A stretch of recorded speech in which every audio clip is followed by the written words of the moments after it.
All right, it's March, which means suddenly everybody thinks they're a gambling expert for about 48 hours, including us. So instead of just lighting our money on fire and calling it analysis, we decided to bring in somebody who actually knows what he's doing. Join us today is Professor Sides, here to help us make money, or at least feel better about how we lose it. How you doing, Mr. Professor Sides? That was the best intro you could have done. I mean, you did, because you nailed it. Everybody thinks they're a betting expert. All the takes that you see now just flooded with Twitter and all the guarantees and all of the can't miss stats. So I love that you set it up like that. I'm so thrilled to be here. You know, we've got our own model that we built for college basketball and running all these things for the games. And you and I've gone way back in the past and done a lot of fun March Madness things, hypotheticals, and all sorts of stuff. So we have a long history of, trying to figure out how to get people to make some money while watching March Madness, how to get people to not lose money. I always indicate that to people, right? Because we do want to kind of keep it real. Sometimes if you're looking at betting in a sport, sometimes the first step is just try not to lose money, right? You're not trying to make money. You're not chasing winning. You're just, how do we not lose money? We're going to talk today about little things we can do so that we don't lose money, because there's nothing worse than thinking you're going to have fun watching March Madness, betting on it, and then losing your shirt. We really got to avoid doing that. So hopefully we can help people do that, avoid having to do that here. Oh, for sure. And we even go way back before the podcast. We went out to I went out to Vegas. We did that contest, finished in the top. I think we finished in second. I think it was second, yeah. Yeah, lost on a tiebreaker because the guy hit the number exactly. Yeah. So I'm still cursing his name. And I think we did pretty good on the tiebreaker too. Yeah, we were within like a couple points. Yeah, because there were like 4 of us or something tied at the top, or 3 of us, and it was one of those you had to pick every game on the first 2 days, and every game was a spread. And we tore it up. I don't know if we won 24-25. I mean, it was a lot. It was incredible. It was just an incredible run. Like, never can be repeated again if if we needed to. Yeah, no, it was perfect because I was out there. I can remember being in the hotel room after the last game, so it's like 2 or 3 in the morning out there after we've gone out in Vegas, and I'm going through the sheet, and I'm like, holy crap, we might have won this. So I called my wife, and it's like, it's like, I don't know, 4 in the morning for her, like trying to brag about it. And she's like, no, just shut up. She didn't believe, she's like, you're drunk. Like, there's no way. She's like, no, just shut up. Yeah, no, that was our first experience. And I think that's what led to kicking the basketball part of your model off. And that was good times. No, March Madness is so much fun, and it's a lot more fun when you can get a little more money going in your pocket. I mean, just to kind of throw something out, last year was insane for chalkiness. I think the top 4 seeds, top 6 seeds went like 32-2 in the first round. Does your model have a feel on if we're going to see that again, or is that the new trend, or is NIL broken college basketball? We don't get Cinderellas anymore. Yeah, I don't want to go on a tirade of, what the changes in college basketball and everything, but this is something that we do as statisticians, right? I was a stats professor, in case people didn't know that. So and I worked in the industry of statisticians, and that's what my degrees are in. And as statisticians, we look at this data, we look at trends. We are trained to look at, how much data is needed to make a trend in certain areas, and when do we react, when do we overreact, when do we not, right? That's kind of what we're trained to do. And so you are going right up my wheelhouse. I don't want to get too far away from the gambling angle, but it is a great point, that because it relates to this, that what we see with NILs happening in college football and college basketball, it has created where the top is more competitive. And that is great. That is great for the game. It is great for the sport. It is great for eyeballs. It is so much fun. We are gone from the days of college football where only 2 teams at the top could win. And we are gone from the days of March Madness where you had 1s and 2 seeds, where you looked at them and you went, this team's not that good. Well, the problem is when you don't have 1s and 2 seeds that are just not that good, they're not going to win against, or they're not going to lose against weaker teams, because that top has gotten better. But then also what's happened is that middle of the tier pack, that fun tier in college football, the Boise States, in college basketball, pick your favorite school back from VCU, or how back you're going to LSU, if you a little older, whichever school, right? Those type of teams now, it's harder to stay good. because those guys get bought up somewhere else. Somebody else wants them. You always pay more for new customers than return customers. That's why everyone hates, Direct TV with their new customer offers. And they're like, why can't I get that? I've been a loyal customer. This is the way it goes, right? So everybody's changing around and it makes it better for the players. They get more money. That's great for them. The downside is it makes that middle a little bit weaker. And we're seeing it in the trends. So it is a real trend. Okay. So that's what I want to leave people with. That is not fake. When you hear the data about what exactly favorites have done, what chalk has done, that is a real trend. Okay. Now, what I want to caution people on is small sample statistics are not going to be overly predictive.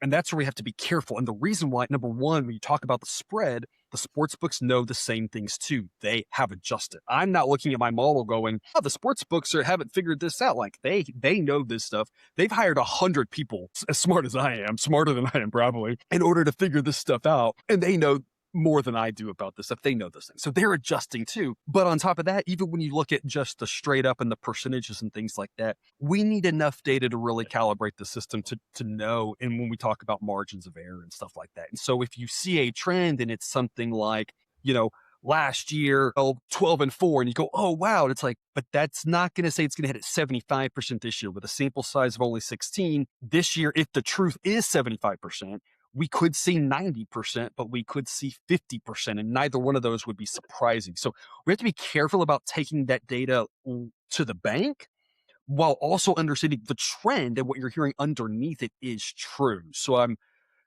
hedging my bets a little bit here, but I think it's important to note that I don't want people saying that's all garbage. I also just don't want people saying, this is exactly how we bet this and falling for that. Because if you go that route, it might work out for you and it might not, and you are gambling. And we make bets on sports. We try not to gamble as much. We try to think of it more like investing and not just gambling on small data stuff. Yeah, What I else? mean, so like, when you're filling out your bracket and all that, you can use that information too, because that means maybe be a little more sparing with your upsets. Like maybe don't jump on the Tennessee State and all that to jump over UConn, or no matter your feelings on Nolan Smith and the great job he did this year. Maybe you just like, hey, let's get off the 15 seed line before I start picking you. Little Yeah. things like that. I mean, it's a little sad that like I think the days of runs like St. Pete, Dunk City with Florida Gulf Coast, and the MTSU upset over Michigan State. Like, I think those days are a good bit behind us a bit, which is unfortunate, Well, but it's also going to it's make it a little more special when it does happen.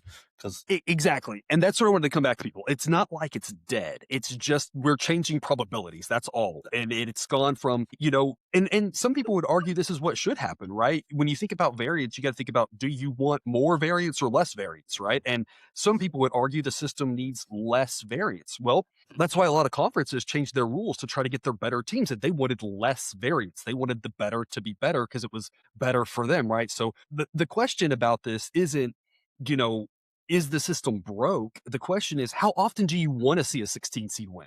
Because if we see it every 5 years, is it special? To me, what makes Virginia losing that year so special, the fact that it was like, I didn't know if I was going to see this in my entire life. I thought yeah, I might die before I see this.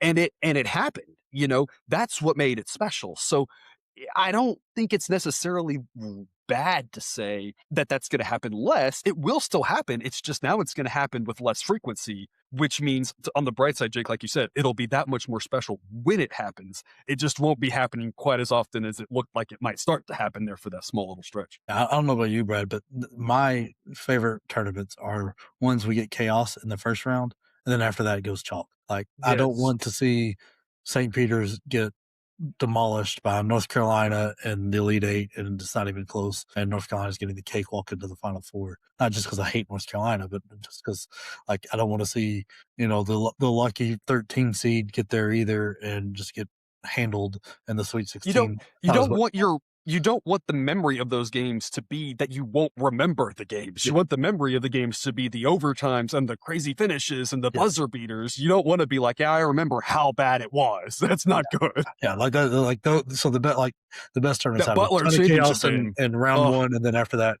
well, I mean, we even started off great last night. The I was about to Texas say. Trayvon Martin Uh-huh, drilling the shot at the buzzer, uh-huh, and then uh-huh, the UMBC and Howard game was great. uh-huh. UMBC almost completed that comeback. It was It was a little boring while it was happening, but then at the end, it got good. Yeah. So I was like, Yeah. at least the end was fun. I always feel like those 16 seeds games are they're always like that because even if it's out of hand, that last 30 seconds, those guys that are on the losing side are giving it everything they have left because they know it's over. And so Yeah. it's one of those it's always fun to watch because they're it's a And, blast. and they know, they don't have the chance next year. That's the difference Yeah, too. In the other game, the guys think I got a chance next year because why wouldn't we? If you're Texas at the end of that game, unless you're a senior, you got a chance next year, or you'll transfer somewhere else who will also have a chance because you're going to a similar caliber True. school. But yeah, the 16 seeds are like, this is my school, this is it. And other than the star, that one guy, but the rest of them are like, we may not even make it back next year because you'd have to win your conference tournament again. yeah. Well, unless they keep expanding the NCAA tournament till we get 1,700 teams, it's getting more and more momentum, and that's making me sad. Mhm. European soccer tournaments are a lot of fun when they go to all levels. So, I mean, why not just do that? Open it up to all the schools, the D3 schools, right? Just make it a huge season long thing. Soccer does this all the time. Yeah. Why not? Who would be sad about that? To have a tournament where a D2 school could like make a run and beat like a P4 school. That would be cool. We're Just saying. kind of going to get to see that this year. Queens, like Yeah. they It's true. jumped up to It's true. D2, and then their first year of eligibility. true. Like I mean, they've done very well in that conference in the first year. Mhm. They're Mhm. in the tournament, so maybe Mhm.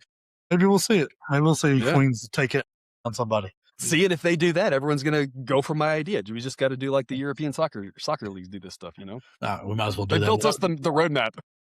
Yeah, yeah. Another fun one. This is one I've bet for a while now, and it's getting a little bit less profitable, or either that, or I'm just missing it. Like we unders are hitting at an incredible rate in the first game. Like it's 72% or something, 70% last year, some crazy high number for the unders on the whole. I've always been a fan of taking the first half under and then hitting the live over. Are the books catching on to that trend? Is that why my money is not getting as much back? I think it is. I've seen a little bit of this discourse on Twitter this week. I believe first half unders were still profitable last year.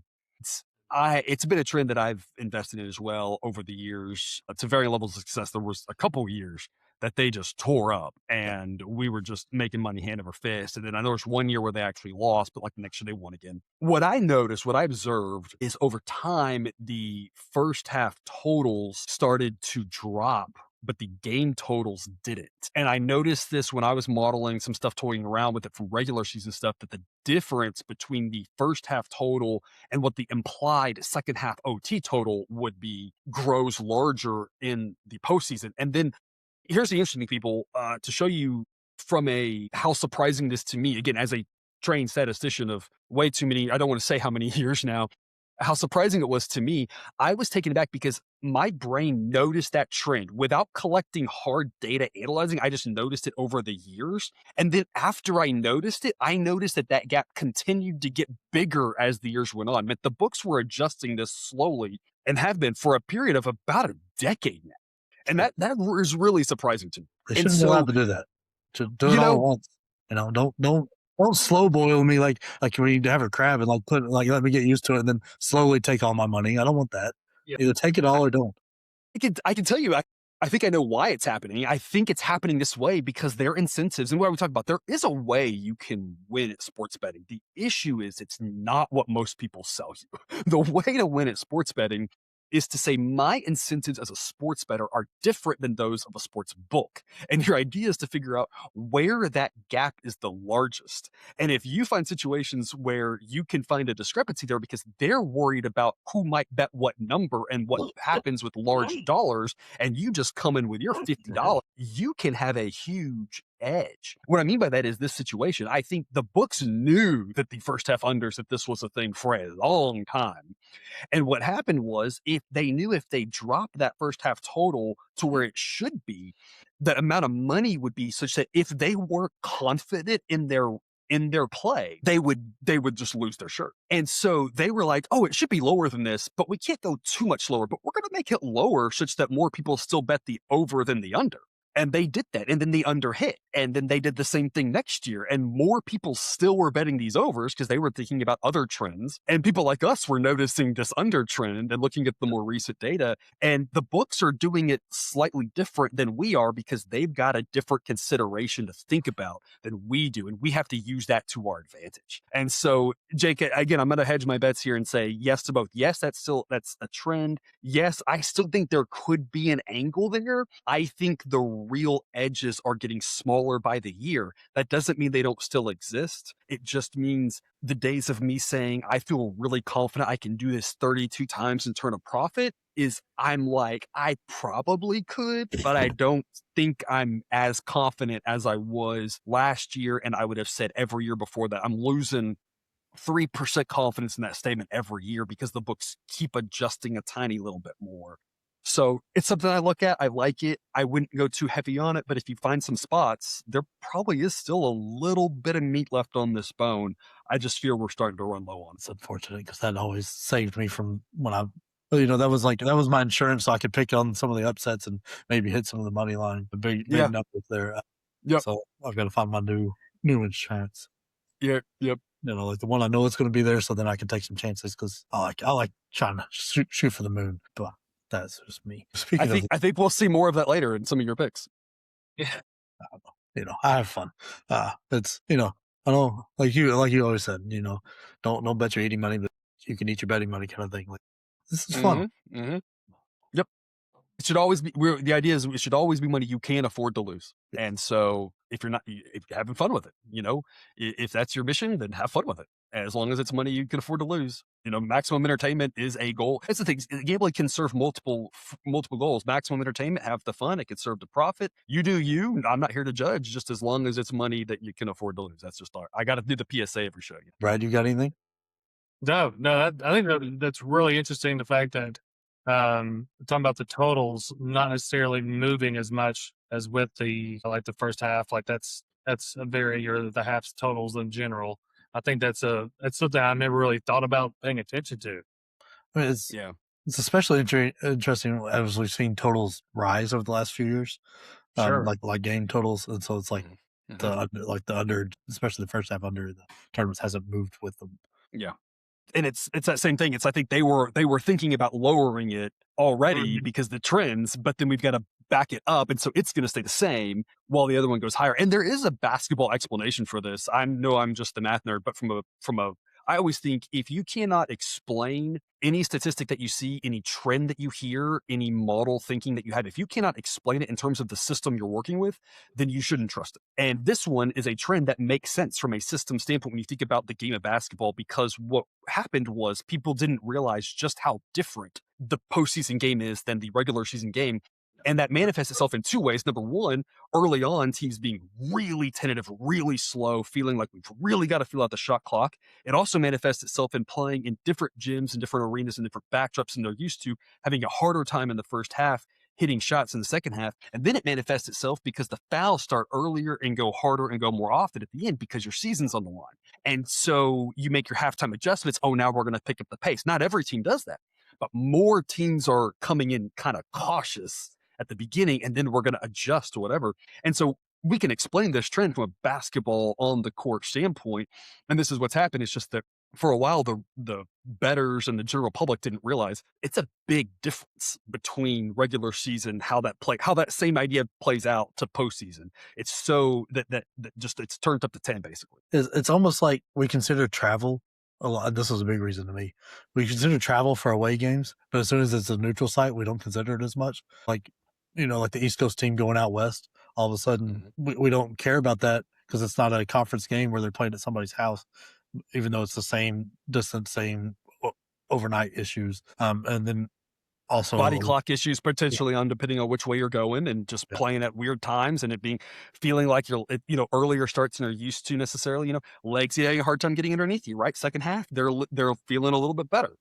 then I mean, then there's the comfort factor of new gym and all that, and figuring it out, and jitters and all the other stuff that people already consider. But it's always travel never seemed to be Hmm. considered as much. Yeah, it's a good And point. from the general person that, like, when I've seen it, but This is always a fun one we talked about on our show quite a bit when we were doing it before we get into the games. It's kind of counterintuitive, I've always thought. And I'll let you kind of explain. Slower paced teams, it's like slower paced favorites are more primed for upsets than higher paced ones Mhm. because the Mhm. amount of possessions that you have. Mhm. I'll let you explain that better than I can. No, I think you nailed it. The simple one. It's just about the possessions, right? That's the key thing. We've talked about this a lot on our show, the sports betting part of it over the years. With Virginia as the prime example of, if you're thinking about laying a big number with a favorite who plays slow, everything has to go right because you're only getting so many possessions. If you're playing fast, you can afford things to go wrong because you've got so many possessions to make it up. And that manifests itself with upsets as well. Same thing. That's why Virginia was the first, 16 seed to get upset. That's why when Purdue or first and one seed, and when Purdue did, they were playing pretty slow going through a big guy.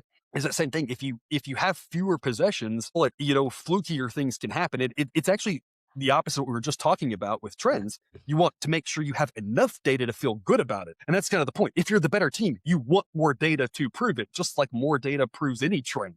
Right? Give yourself more data because that means you have a chance to show you're better, which is the whole point of the basketball game is showing you're the better team via the scoreboard. It's a very simple concept. Why teams go, I get why teams don't always go blazing fast. I get that. That doesn't fit every Mhm. team. I never understand why teams do the really slow thing. Like, if you're good, you've got to at least be a moderate pace because why in the world would you want fewer possessions? Because you're just going to put yourself in more tight contests than you need. It seems very simple to me, but And maybe that's why Tony Bennett only got one before he Mhm. took off. despite having some insanely talented teams, Absolutely. probably a good part of why. I would say. I think you're right. I mean, just to turn it into this year's tournament, Duke is the slowest one seed, and I think you're going to have to lay 29 with them right now. I'd be very cautious about laying 29 with Duke. I would not. Yeah, I'm not there's a saying I would take points. There is a right because of the VIG. If you have no VIG, you literally, unless you think the game lands right out exactly the number, right? Which is how is that even possible? In this case, you would say there is a profitable side based off what you think is 50.1% is better than 50%. But with the VIG, there is that part where you can't make money, right? I don't know if this is in the can't make money part or the taking the points is the money part, but I feel really confident that laying it with Duke is not a long-term profitable strategy to lay a number that big in a game where they're not as fast as most of these other good teams. They have all the injuries. They have no reason to push the pace. They would have just not have any more injuries, right? They want as few of which I get. Now, in that case, I think it makes sense, right? If you're trying to avoid injuries, but that is a different excuse than every single game we're going to try to have the fewest possessions. You know, I get off my soapbox. I mean, it's something that I've seen kind of phase out of the college game too. You don't have too many of Yeah. those. We're going to Mhm. take 24 of this 30-second clock before we even look at a shot. I Yep. mean, there's a few of them out there, but it's nowhere Most what it was. most everyone knows this at this point. All the coaches, they're not morons at this point. Where it makes sense is on the flip side of it. If you're very bad, on the other hand, you actually want to go slow. And the worse you Sure. are should cap your speed. It should be the other way around, right? Where I said if you're really good, you should never go slower than moderate. If you're really bad, you should never go faster than moderate because you're just going to have more losses. The best way to have wins is to slow it down. So if you're trying to be frisky and you want to be a team who can upset a team in the tournament, I love that idea to go slow. And that's exactly what you should do if you are an underdog. It's just, yeah, what gets me is if you're a top team, like a top 5, top 10 team, shouldn't be that way. And that's like you said, I think the teams that are now going slow are mostly the ones also who aren't very good. And I'm like, that tracks. That's exactly how I play it too. I mean, the teams that are out there that are the slowest in the tournament, according to Kid Palm, we got Northern Iowa. That doesn't really surprise me, but Iowa, that's a complete flip of how they played basketball Mhm. under McCaffrey. Mhm. And Mhm. then Houston, and then there's a big gap to Houston. Clemson. But Houston, I think, is a little bit. Houston's the last holdout of the good teams. I think theirs is a little bit of a lie. I've always thought this for the Kelvin Sampson's team's pace. I think their pace is because they slow you down offensively, is where your time gets Mhm. eaten, and they are rather quick on the offensive end, especially this year with the guards they have. They're not so much as worried about feeding it inside. I haven't looked. You can't say that for sure for this year, but it feels like Kelvin Sampson teams are always they're either forcing a turnover or you are taking a contested shot in the last 5 seconds of your shot clock. I'm going to see if I can find data to either refute that or support that. We'll see. If I can. I'm either going to look I'm gonna smart or try. look like an idiot. I'm going to try to make one of those two happen. Yes. We'll see if I can be successful in finding data on the fly like this. But we can kind of move on to some of our game picks here. First one we got, we're going jumping into a super tight one. We get the 9 seed TCU taking on Ohio State, where me and Brad put our heads together here and we came up taking the points with TCU. Not sure Brad's thinking on this, but TCU has been a bit unlucky this year. And this Unlucky is a good way to say it. Unlucky, that's perfect. In the way games have worked out, like they played Kansas to overtime on the road, played a really close game with Arizona and BYU, under 10 with Houston, and then the Colorado loss was kind of crazy. But UCF, once again, traveling to UCF, it's not the easiest thing in the world. Played them tight, played Kansas tight in the tournament, and the Big 12 tournament. I think they are a very solid team here, where Ohio State is good, and they deserve the seed they're in and all that, but they did not do well against tournament teams. Illinois got them pretty good. Nebraska got them. Michigan got them twice. Iowa got them. Michigan State got them. Actually, Michigan got them 3 times. And it's just against teams that have made it into the tournament, they didn't perform that well. Now they were close to them. So if you are an Ohio State fan, I would probably lean money line if you're thinking them rather than them covering. But me and Brad here, we decided TCU plus 2.5. Did I leave anything out there, Brad? No, I think that's kind of the crux of it. I just there's also just a little bit of me. I'm just kind of root for TCU just because they have been so close and been so unlucky at times. I mean, coaching experience has got to follow in. Jamie Dixon's been there. I don't know if Diebler's been there before, although I've been very critical of Jamie Dixon at his time at TCU. I was about to say, I've also said a lot of things about him on the podcast.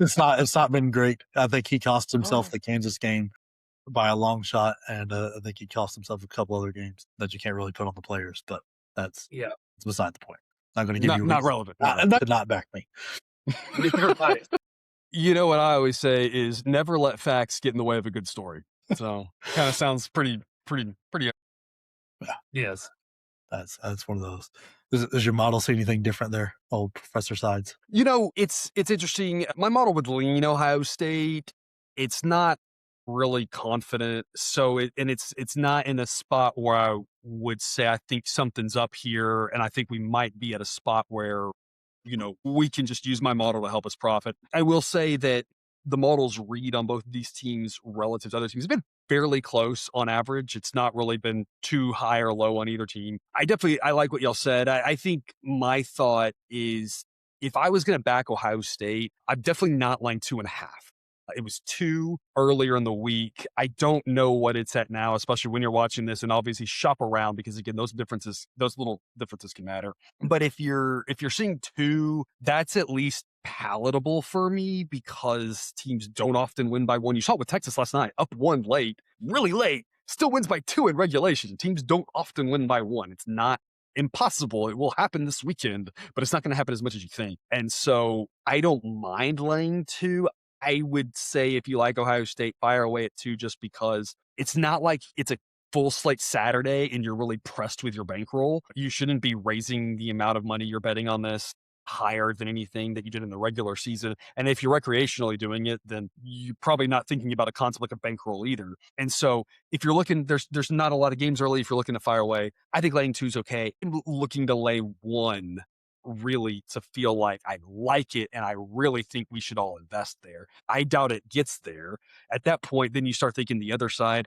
I'm not running to take points with TCU, but also I don't think it's crazy to either. I think this is kind of a reasonably priced situation where I'm not loving either side, but y'all made some good points. And so if you like those points, I wouldn't say that, hard disagree. I will say hard disagree later, but I won't right here. Yeah, no, that's part of it is sometimes like if you're trying to go from a casual bettor to doing this to make money, this is why Professor Sides at his service on Patreon is incredible because it gives you all the information you need and when to play it, where to play it at, totals, over, under, all the fancy stuff that you can think of that will give you the more information to make smarter plays. Because when you start really getting into it, the odds matter. the Yes. TCU plus 2.5 at minus 110 is much different than TCU minus 2.5 at minus 102. Like, just the changes, the probabilities of stuff, and his the spreadsheet he puts out for projections, and then comes back with the picks for each and every day. Gives you all that information where you should be and where you shouldn't be. It's an incredible resource to use. But that's my sales pitch for you. I appreciate it. It was very well done. Better than I could have done, for sure. I would have totally botched it.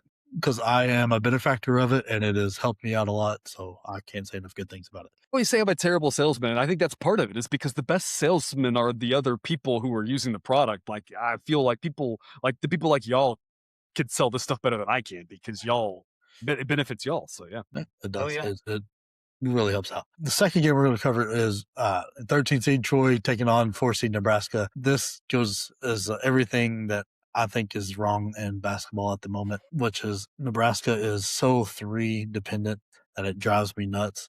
And we've seen that at the end of the end of their conference play, where they've gone a little bit cold. I mean, they are up in the top 10 in the nation in threes taken per game, and they really need a good amount of those to go in to be successful. And when they do, they absolutely take teams out of it. But I think getting 12.5 points here with Troy kind of prevents that from happening. Troy is a very good team. Struggled a little bit early on, but they've played tight with some of the big boys, like USC when they were fully healthy, took them to 3 overtimes. Took on the day or a couple days after taking 2 overtimes with San Diego State. They went through, they won their conference. Their conference is a decent conference, but everybody seems to love this Akron team that they handled, and it's like Troy's not getting enough credit, and I think they're flying a little bit under the radar. So here, I really like them getting plus 12.5. Yeah, to live by the 3 for Nebraska, it's obviously benefited them greatly at times. But when it comes to tournament play, to a Troy team that's tough and gritty and be right up in your face, I think that's going to cause some problems. So that's my only thing to add, or to kind of tack on to what you said. Yeah. So we've got this, and I think what I'm about to say is a perfect example of why there's movement in spreads, why there's differences among sharp bettors. People always think there's one sharp side. And that's not true, right? Sometimes sharps, in a lot of situations, there's multiple sharp sides at different numbers. The question is, do they ever get there, right? Because we're talking about the price matter. But there's also sharps that will, if it's at the same number, will straight up disagree. And I think this is going to be a great example of that, because we've got an A grade play on Nebraska. I think for the exact reasons that you said, is that live by the 3, die by the 3, but they've lived by the 3 pretty well. My model has actually over projected their points this season. I think, Jake, that goes to, like you talked about, that struggled with that down the stretch, but it's actually underestimated how good their defense is to an even larger degree. And we've got this Nebraska winning by an average of about 17 points, and that just ekes into enough value for us to lay a number like 12.5 or 13. But again, I don't necessarily say all that to say, go out and put your money on Nebraska, or to say, don't put your money on Troy, as much as I am saying that their analysis of live by the 3, die by the 3 is a very compelling argument to make for why both sides are going to win this bet, because it could lead to a larger, bigger blowout.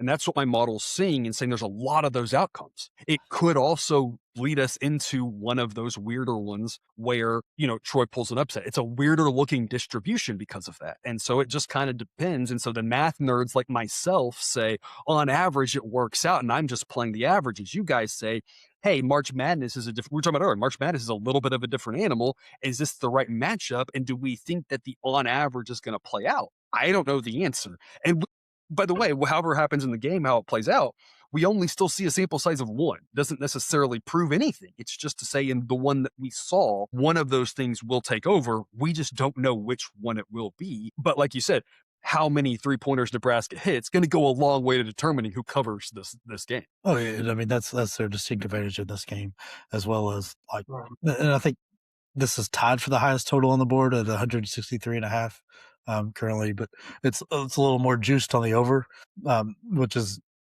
kind of leans you to think, no, sorry, whoa, looked at the wrong line. Ooh, not 100. This is 130, 137 and a half. Woo, that was. I was looking at things. I was like, am I looking at the wrong? I was like, I convinced myself I was looking at the wrong line. I was like, oh, okay, I'm just seeing it wrong. That's fine. No, yeah, I think the same point kind of lies here. I think the 3-part variance is kind of being buried in. So you get 137 and a half instead of one of those large totals where the pace and everything is going to, and the shot percentages are go up. And I can add to that. So again, I don't want someone to say this dude comes on and never says anything because he always says both sides. But that's what I'm trained to do as a statistician. And I'm trying to provide, what I'm trying to do is give the justification, the explanations for it. And viewer, what I hope you do is I hope you hear what I say. And whichever side you agree with is that's what you're feeling more so. And in your gut, as what you've watched a lot of basketball, probably resonates more true. So I'm just trying to help tie a reason to it because the reasoning's fine and we can disagree, reasonable minds can disagree. So I'm trying to paint pictures for a reason, I'm not trying to not have an opinion. But to that point, Troy's pace is fairly slow. The expected number of possessions in this game that my model has is around 65. The average for college basketball is 69. And so when you look at something like that, we've talked about it earlier, fewer possessions. Will there be even more because it's a March Madness game? Potentially. Does that make it more likely that this bigger spread is harder to cover? Absolutely. Now, I built my own model and I programmed all that into my model. So my model knows that and says, I still think that they win by a lot. But that's where reasonable people disagree. Because other people's models might be saying, I know that as well. You're not adjusting for it enough. We need to adjust for it more. And that leads to getting, 13 points or 12.5 points, which Troy makes sense. That's where it falls into which side, how do you feel? I think I've accounted for it. But if I haven't accounted for it enough, then you guys are going to look really smart and I'm going to look. Things that happen are slim to none. It happens from time to time, That's why we finished in second and not first in that contest. We're not perfect. But the next game we've got up here is, and I'm gonna let Brad take the lead on this, but when South Florida and Louisville, we landed on the money line from South Florida, and I think I'll let Brad kind of run with that one. Yeah. Well, first off, South Florida is one of the most electric teams in this field, and they're well coached. I think this is a coach that I'm blanking on his name right now, Jake. Brian Hodgson. I don't know how to say it. It's HODGSON. Yes. That guy's going to be hired by a bigger school. Now that could play a factor into this game. That has happened before. But the biggest thing is that I've watched Louisville play in person, and I was thoroughly unimpressed. And that was a team without Mikael Brown, and he's not here. He's not going to be here for this game either. And they are so dependent on him, as they should. He's an incredible player. I'm not dissing him, but I really like South Florida here. Louisville is just very soft. They're just very fragile. I do not have a lot of confidence in them. So that's my take on South Florida. Yeah, I'm with you. Fun anecdote about the coach that adds to a little bit of motivation there for South Florida. He's from the Buffalo-ish area, New York, and his dad has dementia and hasn't got to see him coach ever. And so this is the first time he's going to be able to see his son coach. Wow. So it's kind of a fun story. It's a cool story. Yeah. Yeah. That's with that also, like when we did our season preview stuff, this was the coach I told you to look out for to take the next leap. He's incredible out of the Nate Oates coaching tree. So you can see that in the way they play. But those sports stories are what makes sport great. Yeah. Right there. Yeah. Oh yeah. He's officially turned down the Syracuse job. He's still considering Providence for the last I read, but who knows what they do. What? Yeah. That's a whole different conversation. That's wild. I told you nobody wanted that Syracuse job when we talked I about know that. you said it. But like Mikael Brown is an incredible player, not playing, that hurts Louisville a lot. But also they are the same reason I'm not a big fan of Nebraska. They're very dependent on the three. When that doesn't go, Tennessee beats them by 20. Duke beats them by like 90. And that's the kind of route I see this going, is they get a little bit too dependent with the pace that South Florida plays at. 3-minute stretch of you going cold can turn into a 10-point lead easy. This is one where my model doesn't have a take on the side. It thinks that it's priced fairly well. I will say that my model doesn't think that the loss of Brown is that impactful. I don't think it's necessarily because it doesn't I think it's because it just doesn't think he's that good. It's not giving him that much credit to start with. And I'm not sure if that's right or wrong. I just think that's an interesting note. The thing I'll say on this one is that, I don't know what prices you're looking at. We talked about price sensitivity. I want to make sure to say, viewer, even if you are just betting this weekend, you should still be price sensitive. It's not going to matter as much to you. And I understand that, because if you're not doing this, every day, but if you're doing this even enough for the weekend, try to be price sensitive, try to shop around and get you the best price, because it could be the difference between a profitable weekend or not, or how much, you can make, the different things. Like, it can really matter.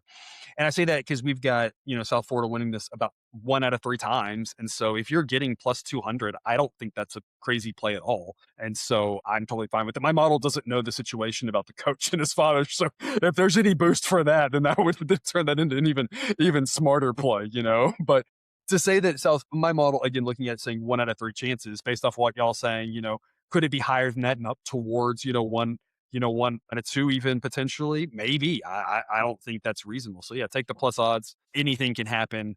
I love taking plus odds if you think the team's got a chance to win.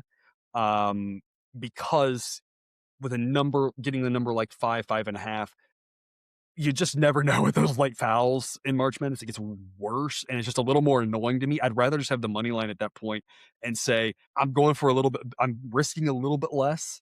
So if they lose, it doesn't hurt me as much. I'm winning a little bit more. I'm not, if I'm normally doing $10 bets, I'm not putting $10 on the money line. I'm putting like 8 on it. That way it's like, oh, if they lose, I'm actually better off than I was otherwise if they get destroyed. And if they win, I'm better off. I won more than the $10 I was going to win anyway. And so, it helps you both ways. And then you're rooting with what the team's rooting for. And that way you don't have to care about the fouls. Just being aligned with the coach and what the team's trying to do. To me, that goes a long way to keeping my sanity personally. There's nothing worse than when you and the coach disagree. Yeah, because I don't think you're ever going to win that battle. No, you are never. It took me a long time to learn that, because as a kid, I definitely didn't know that battle. I also didn't know I was never going to win the battle with the umpire. And I fought that one a long, long time. And I mean, in the case of Dominican Republic, you still don't win it. It is. And it's an unwinnable battle. And at some point in life, you just have to accept it. I think just for me, I accepted it, like into my 30s, unfortunately. But it is better late than never, right? All right. The next one is a fun one, too.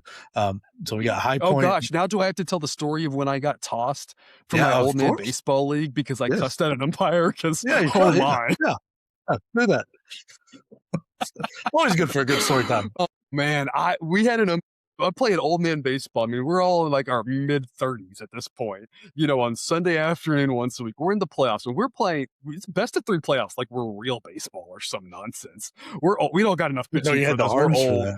Oh my gosh, it's terrible. We lost the first game. We got run ruled. We're playing the best team in the league, and we are going to get smoked. Game 2, I'm on the mound, and I'm like, I'm going to carry us to victory here and force a game 3. We had no pitching left. We were going to get destroyed in game 3. Our season was done. But I get up there, and I'm like pitching well. I mean, my sweeper is sweeping. My fastball's got just enough life to get routine outs.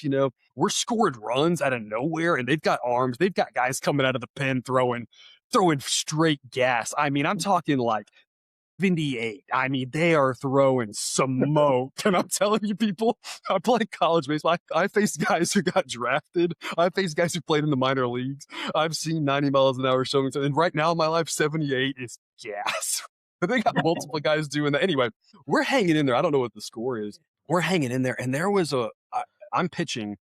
And the first pitch is like fastball right down the middle, called strike. Second is like a foul ball. And then third is, ball in the dirt that he swings at. And so the catcher blocks it and tags the guy. And the umpire's like, no, that's only 2 strikes. And I'm like, this wasn't like a long at bat. It was 3 pitches. And I'm like, how did you forget?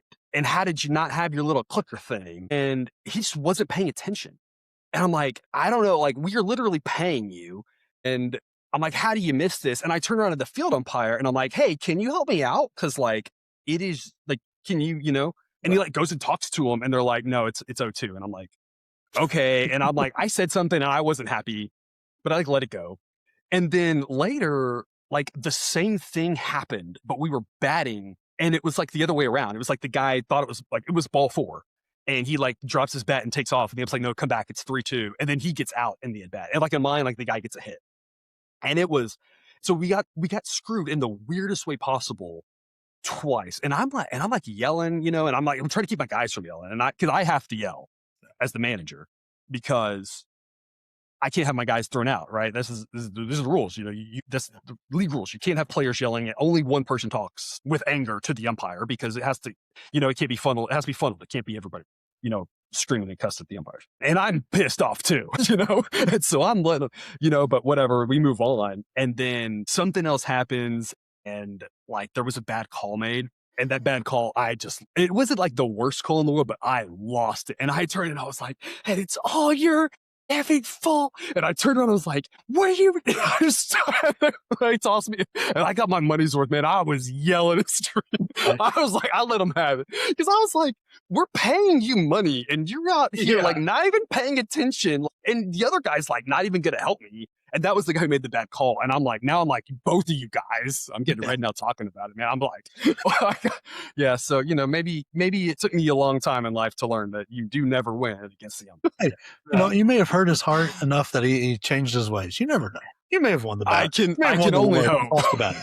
Yeah, I definitely lost the battle. Back to over basketball. So we've got High Point and Wisconsin. This is going to be our Thursday double here. Me and Brad are on the side of High Point plus 10.5 and taking the under in Wisconsin.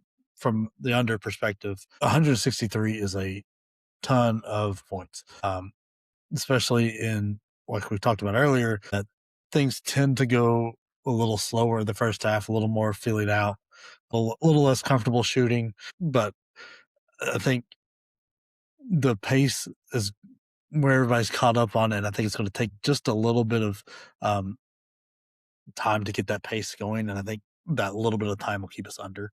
Also, High Point depends on turning their opponents over a lot, and Wisconsin doesn't quite turn the ball over at all. But at the same time, High Point's weakness is they like to turn the ball over, and Wisconsin doesn't want you to turn the ball over, from what I've gathered from watching them. So I think staying under double digits is the right play, and I think it's juiced that way too, because I think they're prepping themselves for a 3-minute stretch where threes aren't falling and a couple fouls with missed free throws and a few turnovers. So we get a 3-minute stretch with like 4 points scored, and that kind of kills the pace for 163. You have anything to add there, Brad? No, I think that you nailed it on that one. I mean, this would be one hell of an upset, but I think there's some legs to this. And High Point, you know, Sam in our previous episode, Sam's all about High Point, so he's all in. I don't know if it's in jest, but he seems pretty dedicated to it. So he's bought in on the whole High Point hype. I feel like I missed a golden opportunity, and I'd like to go back in time to when we were talking about the time I got ejected from an Old Man Baseball League and say, Jake, that was a real low point. Would you like to talk about a high point? Because that was the moment to do it. How do we miss that? I totally missed it. It's late. You know, it's been a while since I've been on the air. I'm not feeling it. You know, I got to work this back. If I'm gonna do some baseball shows, I got to get. This is my spring training. We'll say. Listen, yeah. No, I have a lot to say here. I love everything you said. You gave me so much to talk about here. I will say, if I had to play one of those two, if I had to play one of them more, viewer, I would default to taking the points with High Point. I think that is. I think we're unlikely to be saying that it's a real low point to lose betting on High Point. Sorry, I'll stop. and my model's got only 8.5. Again, we talked about with the pace. My model knows the really fast pace, and that makes adjust the projections. If this game didn't have this pace, my model would only have Wisconsin by like 7.5. And so I think getting double digits makes a lot of sense. I like it. It's not a lock. There are no such things as locks in sports betting. Don't listen to anybody who tells you otherwise, because that's not possible. And so, you know, but I think taking points with them makes a lot of sense for all of the reasons that you said. I would hesitate, you viewer, on betting both High Point and the under individually, because I think the reasons for success in one of those is highly correlated to the other one. Wisconsin's offense was the biggest outlier to the model with regards to this game, offense and defense of the 4 units. Wisconsin's offense was the biggest overperformer or underperformer. They were overperformer by far. So the model had a hard time catching up with just how good Wisconsin's offense was, is what I'm saying. And what I mean to say there is, if Wisconsin does score some points, there is some pace, there will be some points, and then Wisconsin might win by a lot. And if that happens, you're looking at 2 losing tickets. So I don't like that play. But what I will say, viewer, is there are times when a parlay makes sense because the 2 things are correlated. And what I mean by that is, otherwise, when you parlay things from individual games, you're not really gaining anything by doing that from a mathematical standpoint. You're increasing your variance a lot, but you are not increasing your expected value in any way, shape, or form by doing that. Asterisk, if you really know things about math, if you are a really good bettor, you can be, but that's a different story. And that's not most of our audience, probably, because it's hard.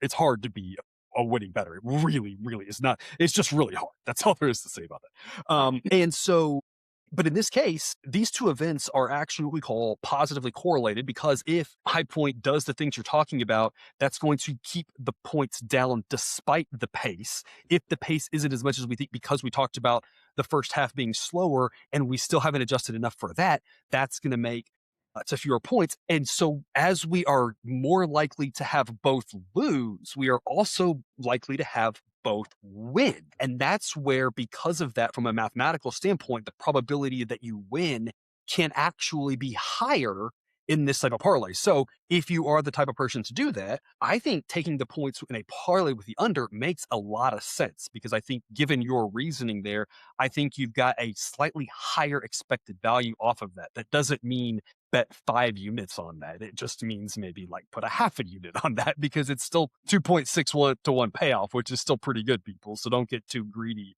and try to become a millionaire overnight. But putting a little bit on that parlay, I think, makes a lot of sense. And if I was going to do an individual bet, I would just do High Point and not do individual bets on both, just because I don't really think that's the smartest way. No, that's fair. Words I never thought I'd hear out of your mouth is suggesting a parlay. That is a If they're correlated, it's hard. And this is real quick PSA here. This is where we get into trouble with same game parlays, because same game parlays are all about correlated events. And that's where things get dicey, because measuring these correlations is very, very difficult. And what I mean by that, it is impossible for sure. And even getting a good guess is very, very hard. It is one of the toughest things to do here, is to figure out the correlations here. That affects what the probability is. Why does that matter? Because that affects what price you should be getting. The books know that. And on those same game parlays, they jack up, they do what they think the probability is, and then they jack up the price a lot, like way more than you think. You're not playing at minus 110. You're playing at like minus 150, but you think you're playing at minus 110. That's the problem with the same game parlays. So you have to be careful. That's true. But there's also this, in one game, if you just do side and total and you have a reason to think something in the game is going to happen and make both things happen, that's when we attack with a 2-game parlay, and you've actually increased your odds because you've actually used the math to your favor. You flipped the trick on the books. You've used the math to your favor. They want you to play same game parlays where the math, they flip it in theirs. And so this is doing the opposite of that. I feel like I should turn this into some like lessons. I feel like I'm like preaching the gospel. The sports betting gospel as presented by Professor Sides. There we go. Look, and finish up Thursday. We've got VCU in North Carolina. This is one I kind of want to throw it out to you a little bit here, Professor Sides. We couldn't decide if we wanted the points or the money line. Didn't know which one made it more sense. For the standpoint we're coming from, and Brad, you jump in where you want to jump in, but North Carolina has not been a favorite team of mine this year at all. I think they lack scoring outside of Caleb Wilson, and now he's not here. I think Fessar is lazy and will play one half but not both. And banged up. Yeah, and he's also banged up. Trimble hits a big 3 against Duke, goes till 3 games later before he hits his next 3. They're very inconsistent. We have very poor opinions of Hubert Throwing Davis. shade. He hits one beautiful shot, that incredible shot against Duke, and then to win the game, and then just goes 0 for Christmas after.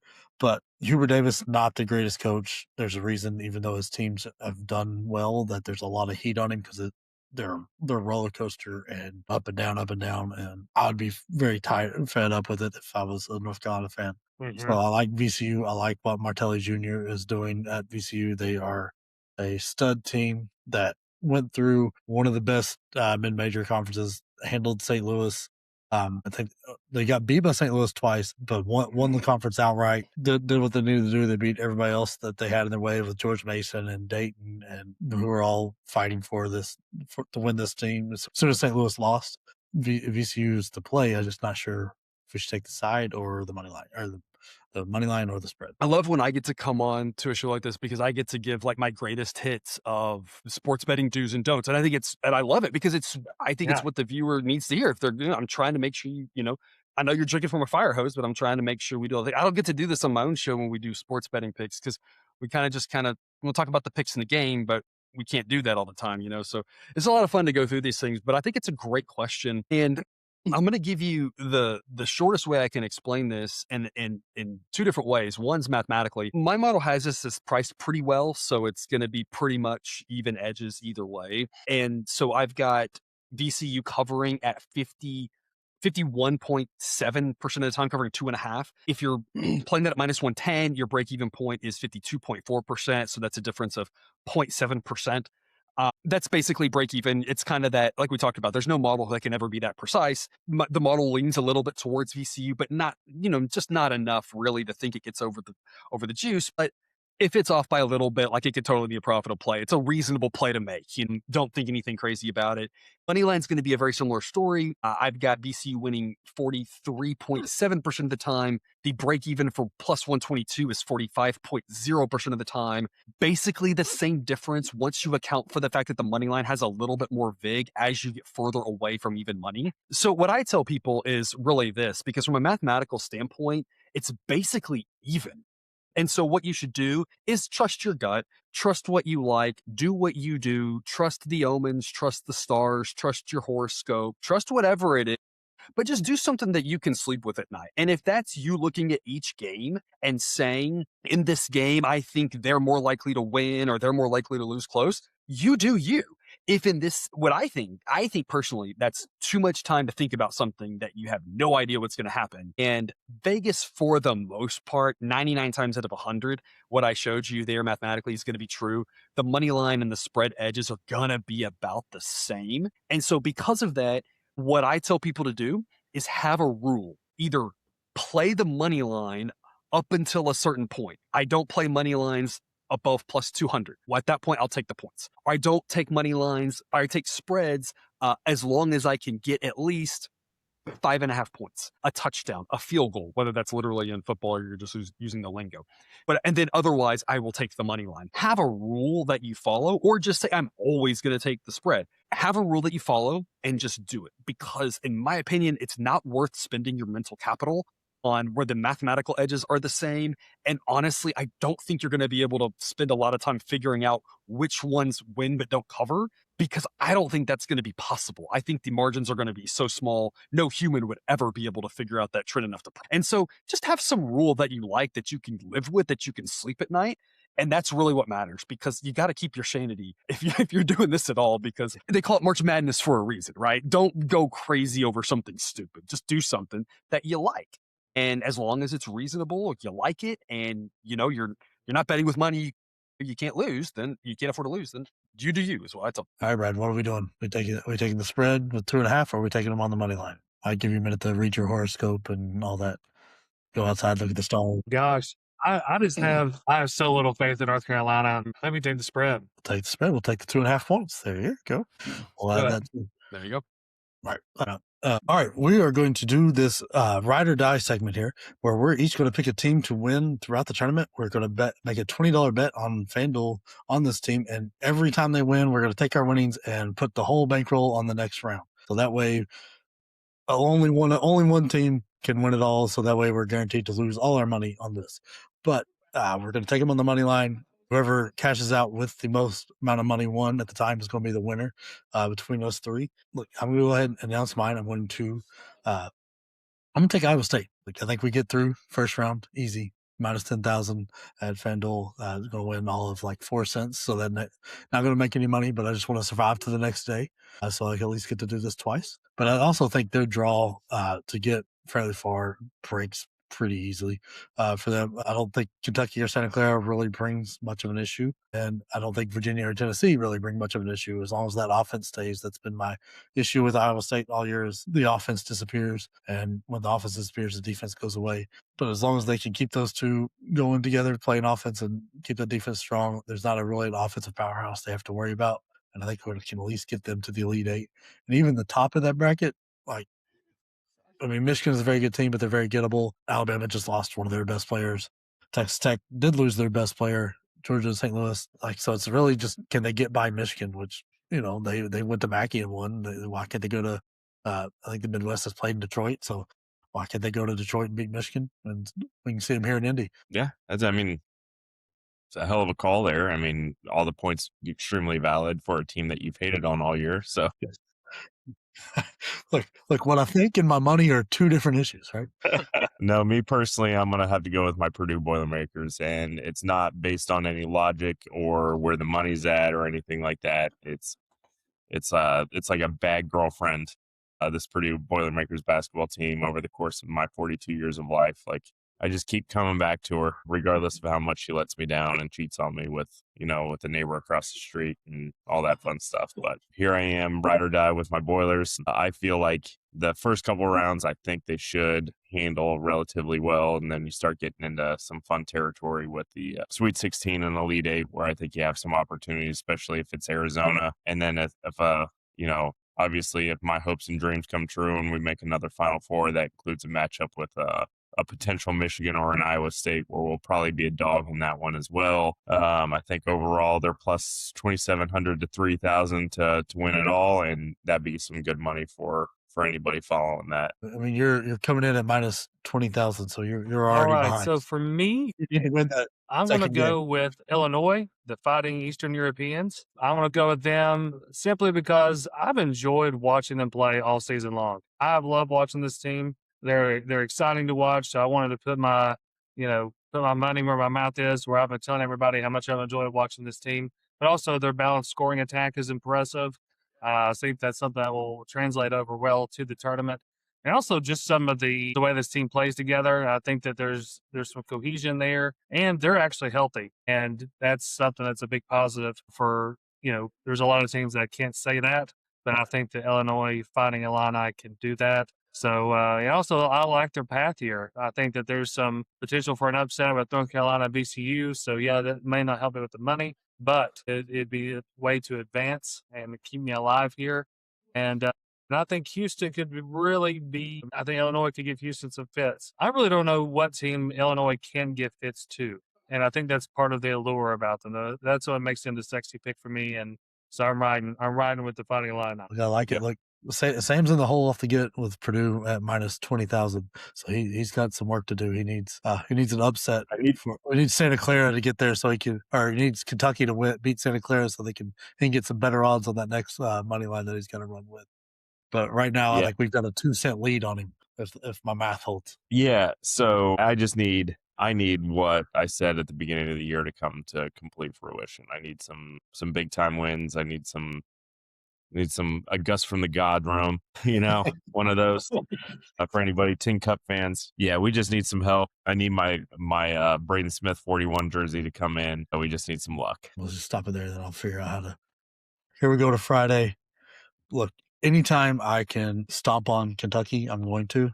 So I'm very happy to be picking Santa Clara with the points here. As you see, I've got the Tennessee money line. Thank you, Winware. Sure, look, I can't pick Tennessee over Kentucky here because that didn't happen well.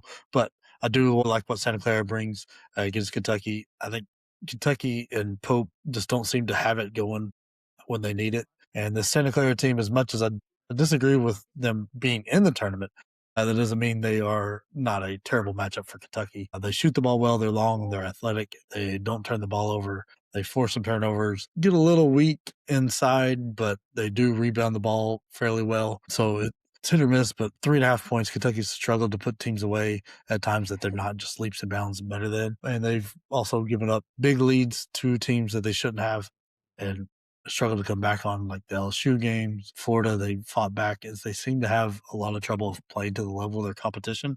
And I think they're not going to be quite ready for this Santa Clara team. So we're taking them plus 3.5.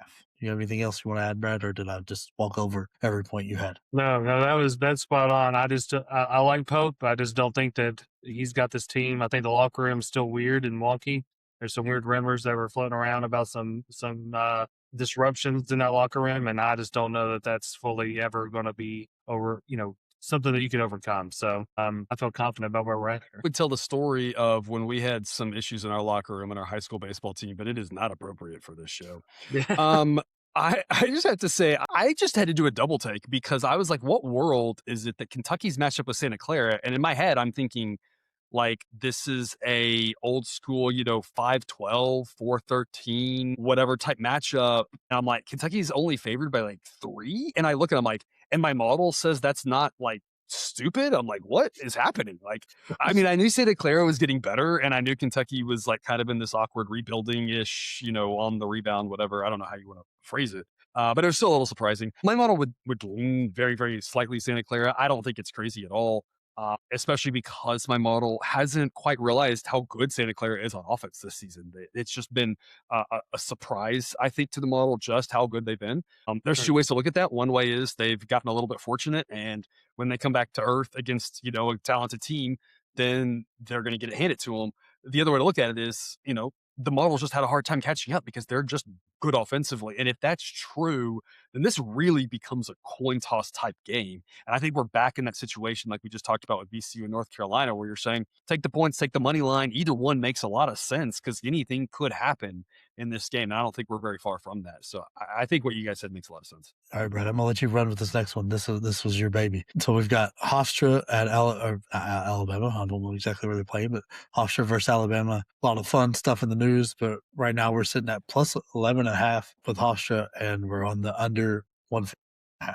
Yeah, with Holloway being having a 2-pound problem that has to involve the police. And thankfully, it wasn't 2.1. I mean, that would have been really even more tragic if I saw that correctly too.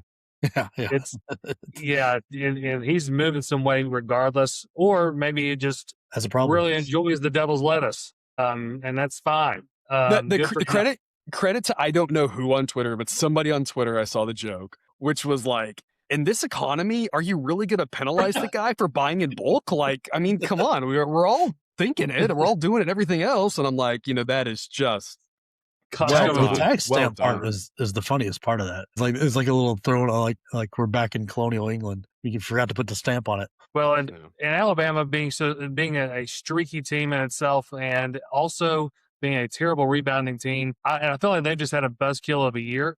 And then this is with this hit with Holloway. I think that this leaves them very vulnerable. And you got a Hofstra team that with Speedy Claxton involved there, leading the helm there. That's just they've got a lot of momentum. So I feel like there's a bit of a clash of momentum here. So I think I really feel like that this is going to be a very vulnerable position for Alabama to be in. And so we're taking Hofstra here. Yeah, and I also think Hofstra plays into the weaknesses, or like where they're strong is where Alabama's strong kind of deal. They do a very good job of guarding the 3. They are a decent job of guarding the 3, but absolutely take away the 2. They're ranked 3 in the nation at taking like 2-point defense. It's going to be questionable whether they get their offense going or not. They're a better defensive team than they are offense. If they can control the pace at all, I think Alabama's in a lot of trouble. And you don't know what the outside factors are doing here with that going on with Holloway. Phylon's not had the greatest of the year. They just refuse to rebound the ball. Allen hasn't played well recently. Reitzel's not shot the ball well at all this year. Sherrill has been hit or miss. Sherrill's never played good. Yeah, Millette, Bowen, and Williamson have all fallen off the cliff here. So at the end of the year, so I think Hofstra is primed. I was really tempted to take the money line. This might be one I like, take a little bit of a gamble on because I think it could be fun at plus 580. But getting 11.5 here is where I'm most comfortable. This is the part of the show, Baker, when you're going back and editing it, you could say this is not appropriate for our viewers. I don't want to get in trouble with our sponsors and our advertisers Yeah, on yeah, YouTube. all those. But this is one of the reasons why you should be in our Discord. I'm going to give the sell now. If you sign up for our Patreon, where we've got picks for college basketball, baseball coming up soon. Our Discord chat is great. We've got people giving out picks, some really good sports bettors giving out picks in every sport. We were talking about this in our college basketball chat, and I'm just sitting here thinking, is it just me, or I'm just okay? This is me just being autistic. I'm like, okay, if I were smoking a lot of weed, what he bought seems to be for personal use, maybe like a 6-month supply, maybe a year supply. Okay. And I'm like, okay, viewer, tell me the things that you've bought a year supply of, because I buy a year supply of like ESPN every year. I buy Paramount Plus, and sometimes I buy 2-year supplies of things. And you're like, well, there's not space in your house. And I'm like, okay, well, like, how much toilet paper did you wish you would have had in the pandemic? I don't know. Maybe this is just me being autistic and not someone who's ever smoked marijuana, but I'm like, why is it weird to have like a year's supply of marijuana? And then I'm like, yeah, I think that's a me question. I don't think anybody else is wondering that. I think I'm the only one. So if you are wondering it too, I hope, please let me know, make me feel better, and maybe hopefully I can make you feel better. But we were joking about this in our Discord. It was a lot of fun. But then we got serious about how to make money off of this, because we were kind of talking about this in real time as it was unwinding in the middle of the day before it was confirmed he was out. And I was telling everybody, hey, here's what we've got. I already had him as questionable because in the morning we knew the arrest had happened. And based And off we of know the that, habits of Nate Oates and playing murderers. that was some of the things we talked about on the Discord chat. It was fun. Fun's not the right word. And so wrong context. So, we were saying, hey, we already docked. Basically, we said he's questionable. That already changed them a point. And then at that point, again, before it was even announced for sure he was out, we were saying, hey, we're still seeing Hofstra plus 12.5 in the market. My model already liked it, and I was about to send this out as a play to everybody already. My model had it as an A grade play with him questionable there, thinking Alabama wins by an average of 10. So getting 12.5 was good value. And I was telling people, hey, there's a 13 out there, and I'm starting to see some markets move to 11.5. And I'm telling people which books it is. I'm like, go now, people. I'm doing the alert to everybody. So if you have push notifications on, you're seeing it. I'm like, go now and get this bet in, because this number is going to move. We were talking about, hey, if he's out, that's going to be another 1.5 to it. And then later that day, it's announced he's out. And I'm like, you already should have had it. If you haven't yet, like, we're still going because we're still adjusting to this. And there was a little bit of a window where we beat the market there, because, and that's, again, of all the ways we're trying to make money, it's everything. Every once in a while, we're trying to do that. Every once in a while, we're just shopping around for the best price. Every once in a while, it's about getting a good number. It's all the little things that we're doing, all the ways we can do it in order to make it edgy. So we were able to do that on the Discord, because that is a big loss to them, as you said. And then we don't know how that affects you. Like, my model tries to account for, hey, all of his minutes go away. Now they get redistributed. So the next best guy gets a little, the next best guy, everybody steps up a little bit. And that's a good expected value approach. But there's a lot of variance there, because for each team, you can't just do that in a model, because you don't know how everything else changes because what that guy does. And one person can't come and replace him. And you try to Billy Bean it. You try to say, well, he's going to step up here and he's going to step up here. But in the middle of the season, you're not creating a roster. You can't Billy Bean it. You just got to deal with what you got. And so sometimes those things affect that even more. And we don't even know how if this has a bigger impact than my model could potentially think. So I think there's a lot of ways that Hofstra hangs around this season. They overperformed all year long. My model liked them, and they still did better than that, both on offense and defense. And so, again, maybe you look at that as they overperformed because they were playing the weak conference. But I mean, my model's grading all that stuff and knows all that stuff and adjusts and still says they still are doing really well relative to what everybody else seems to think about them. And so it's like, we're 30 games in now. If that trend doesn't change, they've got a chance to keep this at single digits. I think a tiny bit on the money line makes sense, because this could be a close game. There will be some upsets. There won't be as many as there were before. If you're trying to find them, this one could make some sense. This also has a fun story, right? With Speedy Claxton going back to his alma mater and taking him to the tournament for the first time in ever, maybe. Probably not ever, but it's been a while.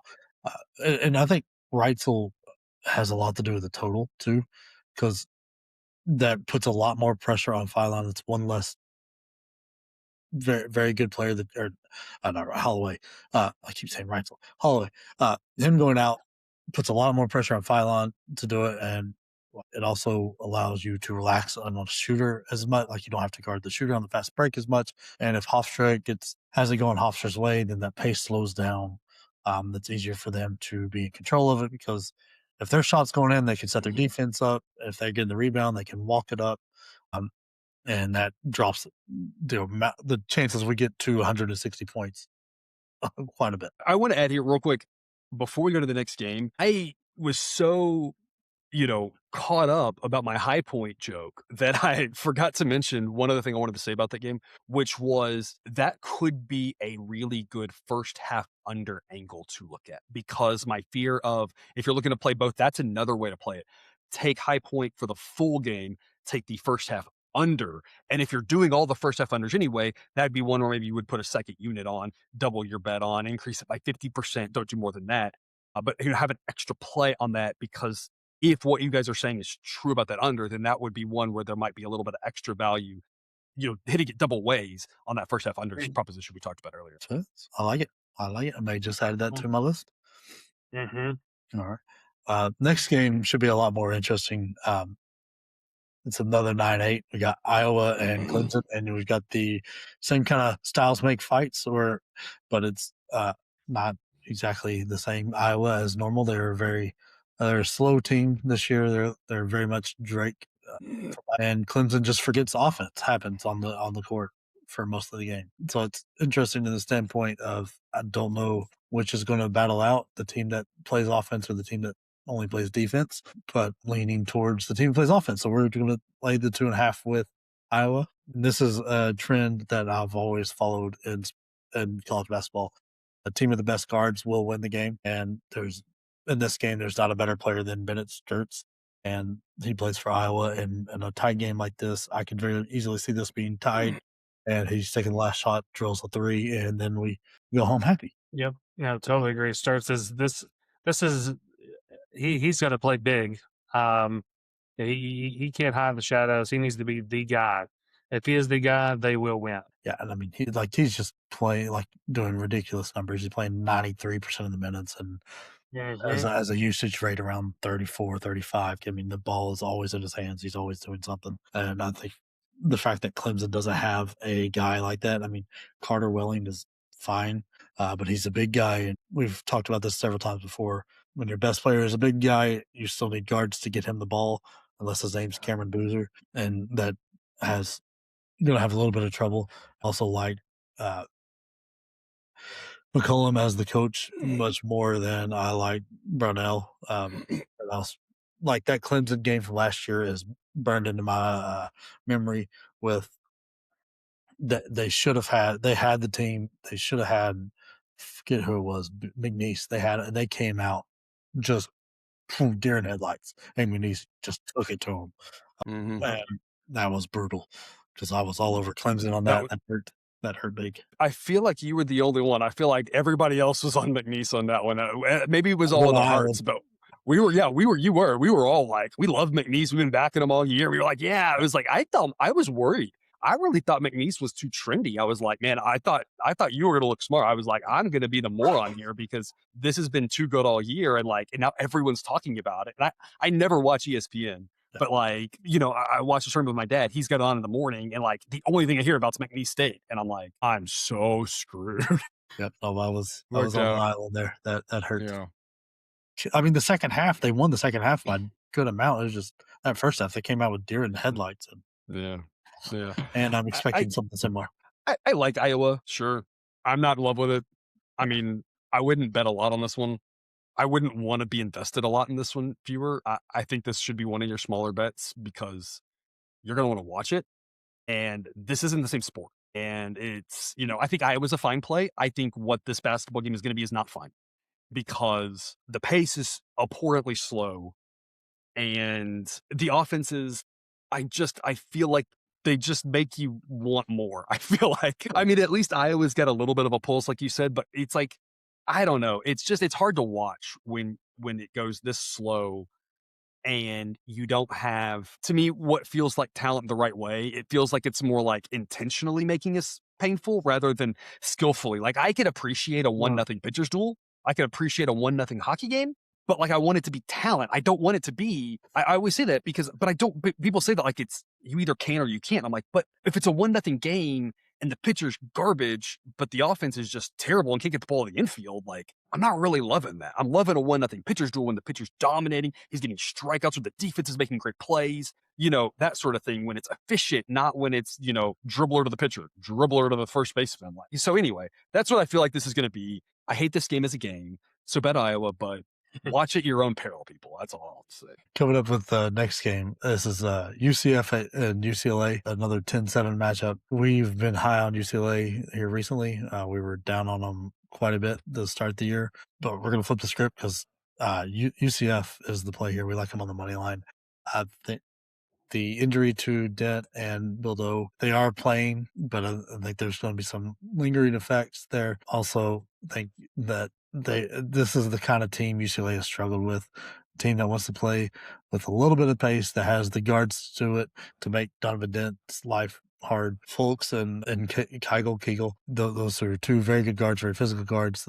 UCF is a solid team. Just ignore the Arizona game. Just throw that one out because putting up 59 points against Arizona is not terrible. But this is one that I think UCF is the right play. I think they are a bad matchup for UCLA. They're the kind of team they don't want to see. And I don't know that Donovan Dent has got enough to pull them out of the fire here. And UCLA playing in the Eastern region does not help them at all based off of how they've been. So I think that's another huge part of my confidence in this pick.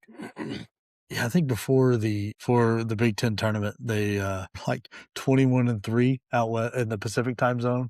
Yeah, something like that. The opposite of that, anything outside of the Pacific time zone. Right. I'll play little devil's advocate and I'll say, my model thinks UCLA wins on average by close to 8 and wins about 3 out of 4 times. I'm going to also contradict myself, though, in this regard and say there's a reason this wasn't one of our picks, because I don't think the models had a really good feel on UCF all season. I don't think it's figured them out at all. There's a handful of teams. It can't nail every team. It's trying to be good overall on average. That's what we think about the process working in the long run. It's going to have teams that misses on it. It literally can't not.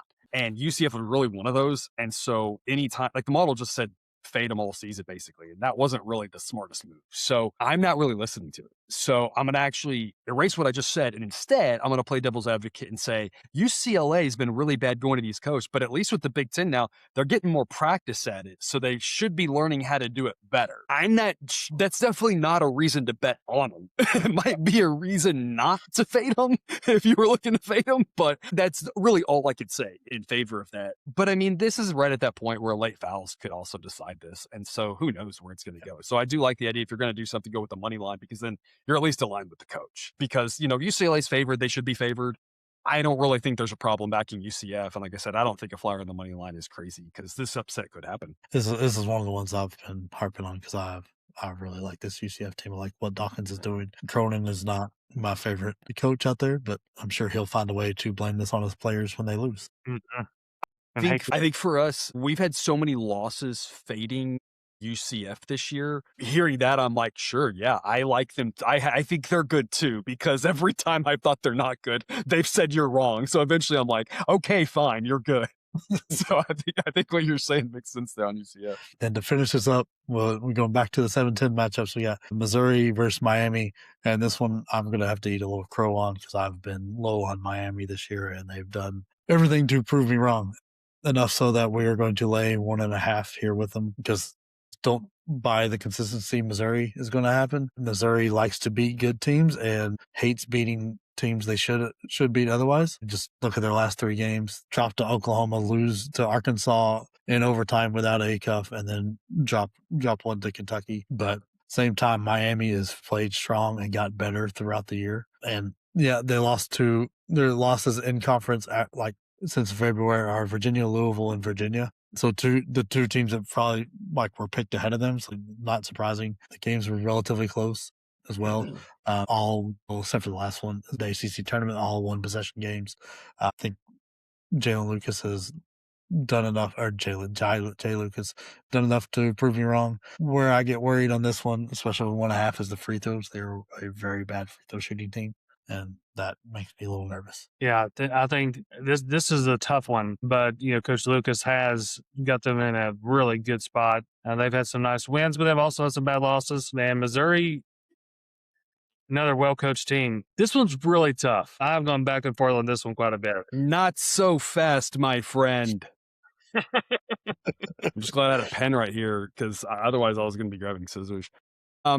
Hey, I teased that I was going to say I flat out disagree, and we are to the last game here of the first round, and here we are. I disagree on this one. This is where we have one of our A-grade plays on Missouri. Officially, what we send out, we just send out everything via the spread just for record-keeping purposes. I really like plus odds on the money line. I think they've got a better than 50% chance to win this. My model thinks maybe even closer to 60% to win this game, which is a pretty big edge. I will say, especially if you are with us over on Patreon, you might have noticed that the model has not been a big Miami fan this year, and it hasn't been overly right about that either. It hasn't been necessarily, right a lot of times that it's faded Miami, and that does give me a little bit of a pause. But the discrepancy between what the books think and what my model thinks is large enough that I think even if we account for that discrepancy, I still think there's a playable edge here, even if it's really not Missouri winning 60% of the time, which I'm very willing to concede that it's not that high.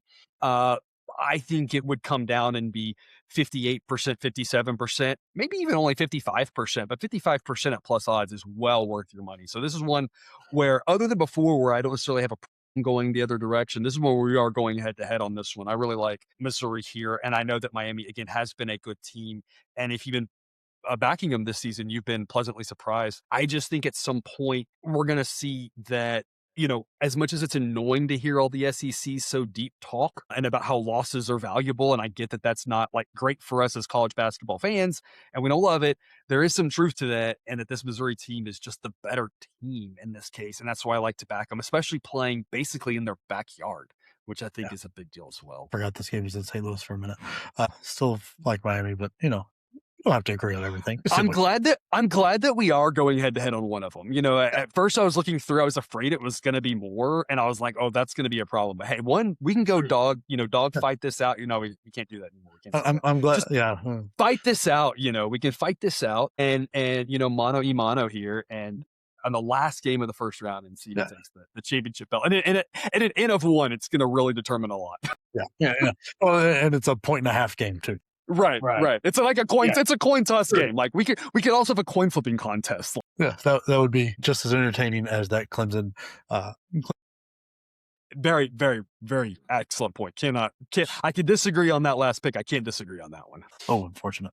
I thought that was a game that the committee did that to us. Yeah, not good. Needed each of them to play against a fast team that was going to press the heck out of them and really just make it happen and get us some entertainment. Salvage those two teams. Right, well, it is about time for us to go to the game. We're getting the look from the coach, telling us to get our butts off the bench, and guess we'll see y'all next blowout. See y'all. Bye, y'all.